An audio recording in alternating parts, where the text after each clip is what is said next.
क्या question discussion शुरू करें? सबका हो गया? पेपर दिया हुआ? चलिए, पहला क्वेश्चन क्या है हमारा? भौतिक वृद्धि और विकास विकास के और सिद्धांत का पालन करता है। भाई किसका सिद्धांत का पालन करता है? अगर ऊपर वाली, ये बात बहुत बार हम बताएं कि ऊपर के क्वेश्चन से अगर हमको समझ में नहीं आता, दो ही तरीका है आंसर सही पहुंच जाने का। क्या? एक बार हम क्वेश्चन पढ़ते हैं और ऑप्शन को देखते हैं, ठीक है? अगर क्वेश्चन से आपको समझ में नहीं आए कि पूछ क्या रहा है, तो ऑप्शन आपको बताएगा कि हम क्या पूछ रहे हैं। तो अब ऑप्शन को देखिए कि भौतिक वृद्धि और विकास के लिए और सिद्धांत का पालन करता है। तो हम क्या बताए थे कि कौन कौन सा पालन कर सकता है? एकीकरण और विभेदीकरण, ये हो सकता है? नहीं। अच्छा, शीर्षगामी और समीपस्थ हो सकता है? फिर है समीपस्थ और शीर्षगामी, फिर है विभेदीकरण और एकीकरण। तो किसकी बातचीत चली थी कि भौतिक वृद्धि और विकास में क्या क्या हो सकता है? एक हम क्या पढ़े थे? शीर्षगामी, सेफेलोकॉडल और प्रोक्सिमोडिस्टल। सेफेलोकॉडल में क्या बातचीत चला था कि विकास सर से लेके पैर की तरफ होता है। और फिर आपका समीपस्थ यानी क्या बताए थे? कभी कभी केंद्र भी लिखा हुआ मिल जाता है ना, केंद्र से बाह्य मिल जाए या समीपस्थ मिल जाए, इस तरह का कोई भी चीज हिंट्स दे रहा है। यानी कि इस ऑप्शन से हमको समझ में आया कि क्वेश्चन ऊपर पूछना क्या चाह रहा था। समझ में आया? इसका आंसर क्या हो गया आपका? Second number. नेक्स्ट क्वेश्चन क्या है हमारा? रचनात्मकता बच्चों की विशिष्ट पहचान क्या होती है? हमेशा हम अंडरलाइन करके आप लोग को बताए हैं कि अगर क्रिएटिव बच्चा है तो उसमें क्या क्या होगा। क्वेश्चन क्या था? रचनात्मक बच्चा, विशिष्ट पहचान और विशेषता में क्या शामिल है? क्या क्या शामिल हो सकता है? विचारों की अनन्यता, उब के लिए उच्च सहानुभूति, जटिलता के लिए वरीयता या अभिसारी सोच। क्या बच्चे में अभिसारी सोच होना चाहिए? कौन सा सोच होना चाहिए? अभिसारी सोच होना चाहिए। तो क्या हो जाएगा आपको? विचारों की अनन्यता या उब के लिए उच्च सहानुभूति होना चाहिए। हाँ, मतलब अगर जैसे हम क्या बताए थे कि अगर कोई क्रिटिकल बच्चा है तो वो किसी भी सिचुएशन में, जैसे हमारे पास कोई टफ क्वेश्चन आता है तो हम क्या करते हैं? अच्छा बाद में देख लेंगे या डिस्कशन में समझ लेंगे, करते हैं या नहीं? लेकिन हम क्या बताए थे, उसमें आई कैन डू इट करने वाली सिचुएशन होती है। चाहे उसके पास कितना भी डिफिकल्ट सिचुएशन क्यों ना आ जाए, वो उसको करने के लिए हमेशा तैयार रहता है। ये चीज बताए थे ना।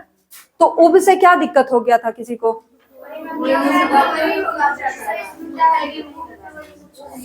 यही होना चाहिए भाई। विचारों में अनम्यता कैसे हो सकता है? और अभिसारी सोच हो ही नहीं सकता। जटिलता के लिए वरीयता, यानी कि वो जब कोई सिचुएशन हार्ड आ रहा है तो उस चीज के लिए मना कर दे रहा था, ये तो हो नहीं सकता है। फिर है बच्चों के विकास पर शैशवावस्था से किशोरावस्था तक ध्यान देना जरूरी होता है। क्या ये जरूरी है कि बच्चों में शैशवावस्था और किसी एज में ध्यान नहीं देना चाहिए? तो कहता है कि यद्यपि जीवन की शुरुआती कुछ वर्ष, क्वेश्चन चेंज हो गया क्या?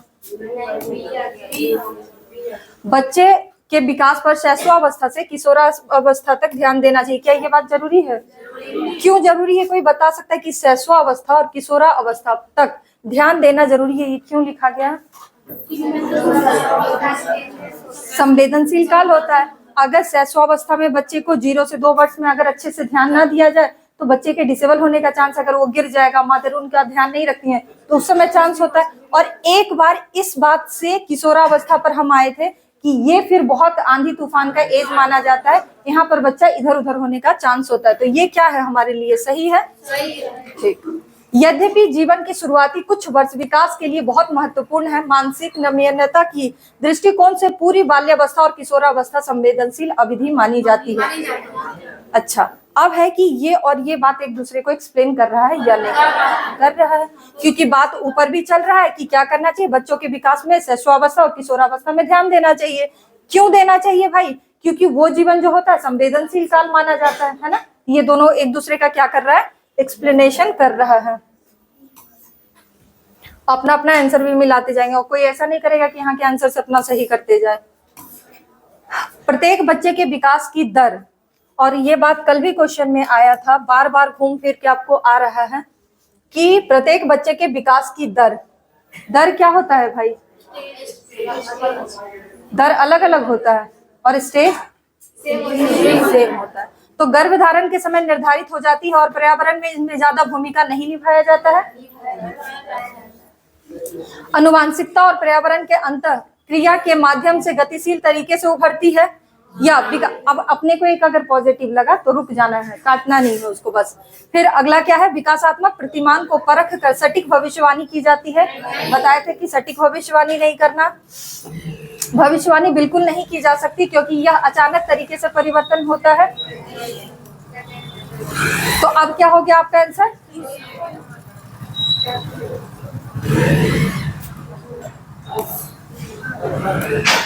नेक्स्ट क्वेश्चन है, शिक्षकों को जेंडर तटस्थ भाषा का प्रयोग करना चाहिए और चर्चा करनी चाहिए कि जेंडर एक सामाजिक संरचना है जिससे को बढ़ावा मिले। किसको बढ़ावा मिलना चाहिए? हाँ, अगर समानता रहता तो क्या करते हम, मान लीजिए यहाँ ऑप्शन में समानता और समता दोनों दे दे तो समता को ही मानना चाहिए कि जिसकी जितनी जरूरत है उस अनुसार देना ज्यादा इम्पोर्टेंट हमारे लिए होता है। नेक्स्ट क्वेश्चन है, यह संभावित है कि एक बच्ची जो अपने माता पिता को गैर अनुरूपवादी, अब यहाँ पे ये नहीं बोलना है कि गैर अनुरूपवादी का सेंस कुछ और निकालना है, जेंडर व्यवहार करते हुए देखती है, वो बच्ची क्या करेगी? कल ये बात बताए थे ना कि गैर अनुरूपवादी का मतलब क्या होता है। एक बच्ची है जो देख रही है कि उसके फादर किचन में काम कर रहे हैं, मदर बाहर का काम कर रही है, जॉब कर रही है, वो बच्ची क्या कर सकती है? देखिए, जेंडर रूढ़िवादिता का पालन करेगी या पारंपरिक जेंडर भूमिकाओं पर सवाल उठाएगी, जेंडर निरंतरता का पालन करेगी, जेंडर पूर्वाग्रह से ग्रसित होगी। तो पालन तो करेगी नहीं क्योंकि वो देख रही है कि उनके फादर किचन में काम कर रहे हैं, उनकी मदर जॉब कर रही है, तो वो ये नहीं करेगी। जेंडर पूर्वाग्रह से ग्रसित होगी तो ग्रसित तो होगी नहीं, वो तो देख रही है कि नहीं जेंडर पूर्वाग्रह को तोड़ना है, तो वो क्या करेगी? सवाल उठाएगी। अब कभी अगर उसको कोई बोलेगा तुम लड़की हो, तुमको ये काम करना चाहिए, तो वो बोलेगी नहीं, हम तो अपने घर में देखते हैं कि हमारे फादर साहब किचन में काम करते हैं, मेरी माँ जॉब करती है, तो वो सवाल उठाएगी जब भी उसको ये कह के बोला जाएगा कि तुम लड़की है, घर का काम करो। समझ में आया? तो इसका आंसर हो जाएगा 2 नंबर। ठीक है। समाज की संस्कृति पुरुषों और महिलाओं की भूमिका निर्धारित करती है, इसका मतलब है क्या? अब यहाँ पे ध्यान रखिएगा कि समाज की संस्कृति, यहाँ बात किसकी चली कि समाज की संस्कृति, जिनको कल डाउट था कि जेंडर वाले में क्या होता है, तो समाज की संस्कृति पुरुषों और महिलाओं की भूमिकाओं को निर्धारित करता है। यानी हम ये कहते हैं कि आप औरत हैं तो आप घर का काम करिए, आप पुरुष हैं तो बाहर से कमा के लाइए। ये कौन बोल रहा है? समाज बोल रहा है। तब बताइए कि जेंडर एक जैविक संरचना है, जेंडर एक सामाजिक संरचना है, या जेंडर अनुवांशिक कारकों से तय होता है? जेंडर ना तो जैविक ना तो कारक, तो ये तो सीधा सीधी गलत हो गया। जेंडर अनुवांशिक कारकों से तय होता है, ऐसा नहीं है। जैविक बायोलॉजिकल कब बताए थे? वहां पे जब आपको बताया जाए कि सेक्स क्या है बच्चे का, है ना, तब। तो आंसर हमारा क्या हो गया? 2nd number. कक्षा में क्रिकेट पर हो रही चर्चा में एक अध्यापक लड़कियों की अपेक्षा लड़कों को अधिक अवसर दे रहा है, ऐसा करके वह क्या कर रहा है? Gender wise. ये तो बस ऐसे होगा जैसे सुते सुते भी अगर कोई पूछ ले तो आंसर दे देना है। तो जेंडर वाइज देखिए और टिक लगाइए। कहाँ है? रूढ़िवाद चुनौती को कम, जेंडर पूर्वाग्रह पालन कर रहा है, जेंडर बायस हो रहा है। अच्छा, अगर जेंडर स्टीरियोटाइप रहता तब क्या हो जाता? लड़कों अच्छा खेलते हैं क्रिकेट, ऐसा। हाँ, लड़के क्रिकेट खेल सकते हैं और लड़कियां डॉल से खेल सकती हैं, है ना, ये चीज लिखा हुआ रहता। फिर है, एक प्रश्न उत्तर सत्र के दौरान एक अध्यापक केवल लड़कों को ही अपने भर्म प्रश्न पूछने का अवसर दे रहा है, वह प्रत्यक्ष रूप से किसकी प्रस्तुति कर रहा है?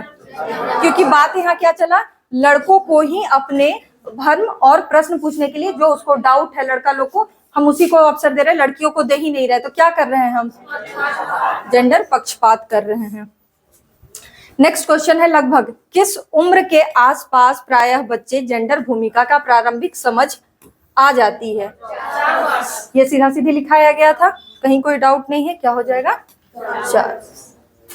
नेक्स्ट, किसी को कोई दिक्कत नहीं है ना इसमें?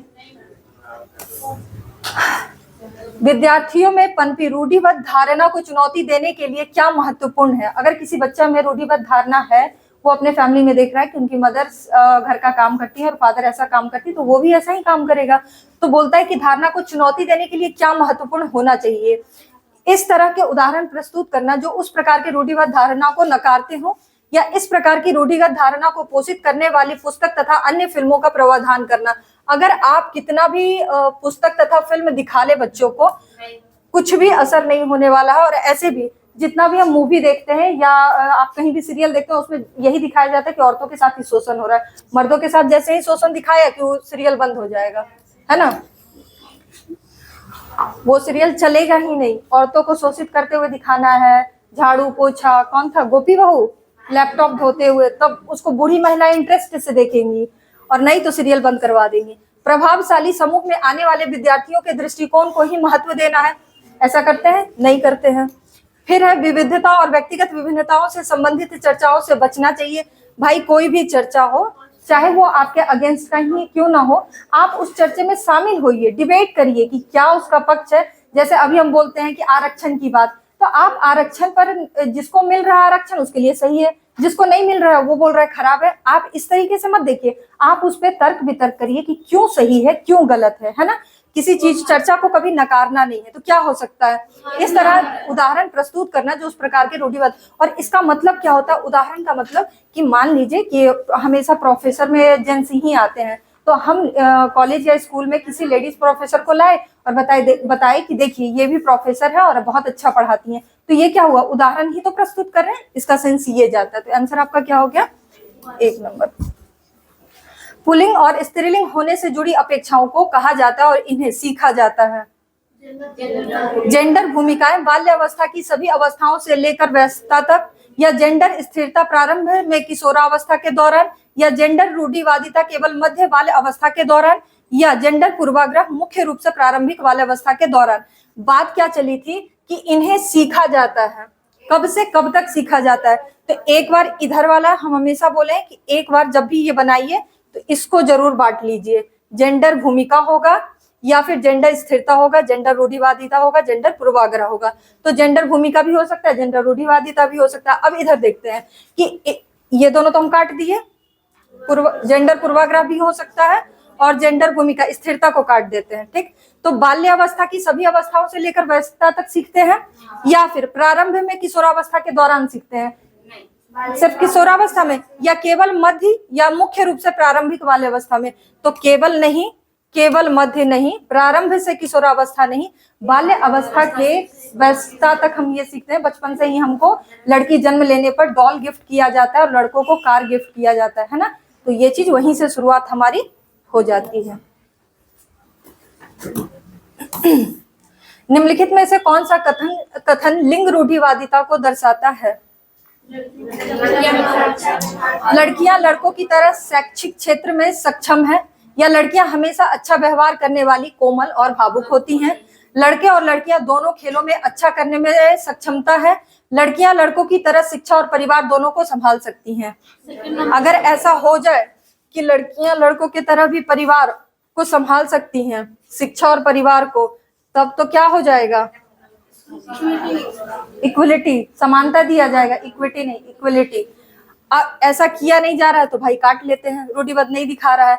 लड़के और लड़कियों दोनों को खेलों में अच्छा करने के लिए बोला जा रहा है, नहीं कि लड़कियां भी, आप देखते होंगे कि जब क्रिकेट चलता है और जब लड़कों का क्रिकेट चलता है तब उसको बहुत लोग देख रहे होते हैं। जब वहीं पर लड़की उतना ही मेहनत करके क्रिकेट खेलती है तो उनको कितना लोग देखता है, कहीं कोई क्रेज नहीं है, लड़की लोग अपना खाना बनाने में बिजी है ना। और लड़कों का जब क्रिकेट चलता है तो देखिए पूरा टीवी, जहां तहां सैलून में, होटल में, क्या भाई मैच चल रहा है। तो रूढ़िवाद धारणा कहने को तोड़ा गया है पर पूरी तरह से टूटा नहीं है। फिर है लड़कियां लड़कों की तरह शैक्षिक क्षेत्र में सक्षम हो, ऐसा करना नहीं चाहता है कोई। लड़कियां हमेशा अच्छा व्यवहार करे, कोमल और भावुक हो, है ना, लड़ाकू ना हो, ड्रामे ना बंद करे, दब के रहे, है ना, पति का जी हजूरी करे तो बहुत अच्छा है। तो लड़कियों को ऐसा होना चाहिए, लेकिन हम लोग क्या सिखाते कि ऐसा नहीं होना चाहिए। लड़कियों को यहाँ पर ना कोमल होना चाहिए और ना भावुक होना चाहिए, कठोर और चंडाल होना चाहिए।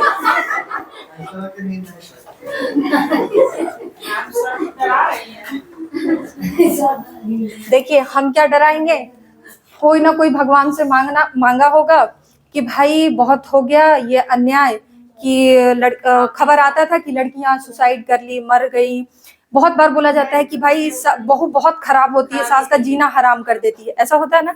लेकिन फिर भी सास लोग कभी सुसाइड नहीं की, कभी आग लगा लेती, कभी कूद जाती, हमेशा बहू ही सुसाइड कर लेती है। तो ये प्रताड़ना झेलते झेलते एक औरत हिम्मत की और एगो को ड्रम में बंद कर दी, है ना। एक को उठाई, घुमाने ले गई, खत्म। अब लड़कों को पता चला कि लड़कियों को खत्म करने में हाँ डरना चाहिए। अगर नहीं डरेगा तो हमें अब ये जज्बा, ये हिम्मत दिया गया कि खत्म कहानी, लड़ाई झगड़ा नहीं। और सर को तो हम कल ही बोले हैं कि आपको यहाँ खड़ा कर देंगे और स्कूटी वहां से लेके आएंगे, सट से चला देंगे, बोलेंगे ब्रेक फेल हो गया था।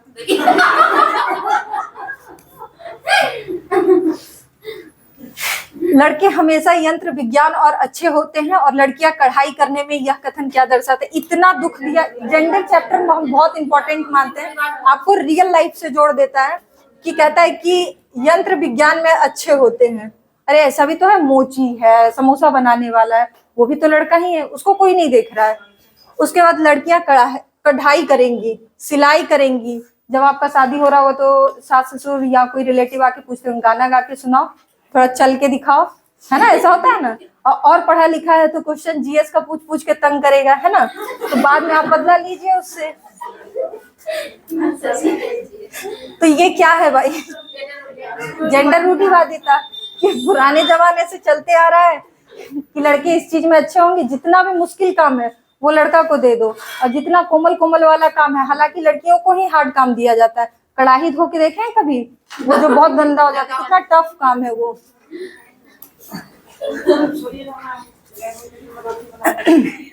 सही बात है।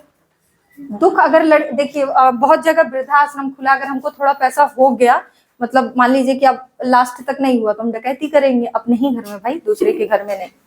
तो हम सोचते हैं ना कि वृद्धाश्रम तो बहुत खुल गया, अनाथ आश्रम भी खुल गया। अगर कोई खुदा ना खास्ते महिला आश्रम खोला तो देखिएगा कि भीड़ कितना हद तक बढ़ जाएगा, है ना।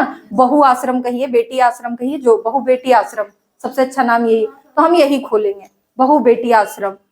आओ भाई, खाने पीने का खर्चा उठाओ, रूम से फ्री हम देंगे, रहने का व्यवस्था, एक दिन में पूरा रूम भर जाएगा। अगर बहुत बड़ा बिल्डिंग भी ले लिए पूरा फुल। इतना प्रताड़ित है औरतें, ऊपर से भले ही लिपस्टिक लगा के एकदम आ रही है, हम तो बहुत अच्छा हैं, और जैसे ही सुनेंगी खबर कि कहीं मिल रहा है रूम फ्री में रहने का, बाल बच्चा सब छोड़ो भागो, कि पूरा भर जाएगा 1 सेकंड के अंदर। लेकिन मेरे पास फिलहाल उतना पैसा है नहीं कि हम इतना सुविधा कर पाए, आगे करेंगे। यह देखा गया है कि माता की अनुपस्थिति में लड़कों की अपेक्षा लड़कियों से घरेलू कार्यों को करने व छोटे भाई बहनों की देखभाल की अपेक्षा की जाती है। यह उदाहरण है, मम्मी जाने से पहले बेटी लोग को समझा के जाती है कि वो फलना गोलू ढोलू जो है उसको खाना खिला देना, ये करा देना, है ना, तुम घर का सारा काम करना। क्या है भाई?